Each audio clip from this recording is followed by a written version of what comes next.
Pangwakas na panalangin.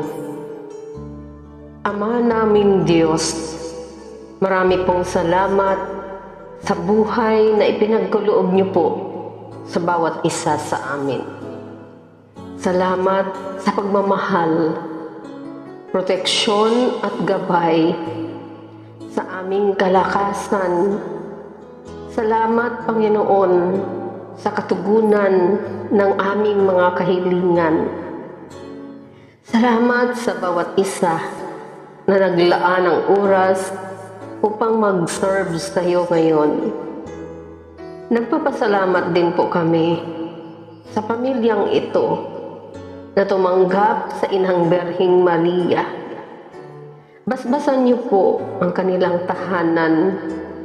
Pagkalooban niyo po ng kapayapaan, pagmamahalan at pagkakaisa. Pagpalain niyo po ang kanilang kabuhayan, ang kanilang plano, ang kanilang mga pangarap. Ano man po ang kanilang kahilingan, ay tinataas po namin, lalo't higit ang kalakasan ng lahat ng miyembro ng kanilang pamilya. Ganon din po, Panginoon, ang bawat isa na narito ngayon. Itinataas ko po ang kanilang mga petitions, lahat ng kanilang mga kahilingan, mga paghingi ng kapatawaran, mga pagsusumamo, Panginoon, palakasan ng aming katawan na kailangan po namin sa araw-araw ng aming buhay. Salamat po, O Diyos. Pumahal na Berhen ng Santo Rosario, pakinggan niyo po ang aming kahilingan.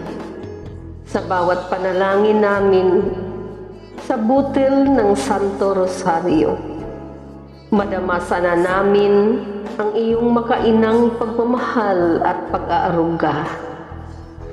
Inilapit po namin sa iyo ang aming mga kahinaan, ang aming paulit-ulit na pagkakasala, ang aming mga suliranin, mga iniindang sakit, at sa panahon na kami ay natatakot, nalulungkot, at nag-aalala, umaasa na ang lahat ng ito ay idudulog mo sa iyong anak na si Jesus.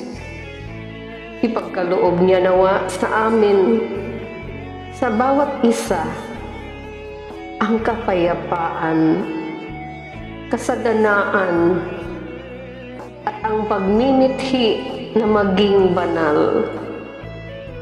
Kami po ay umaasa na idudulog din sa iyo ni San Jose ang aming mga mithiin.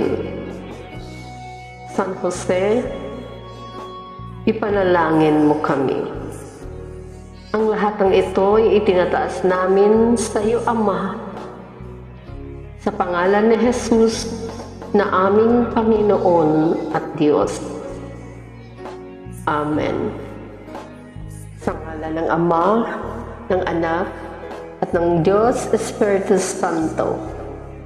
Amen.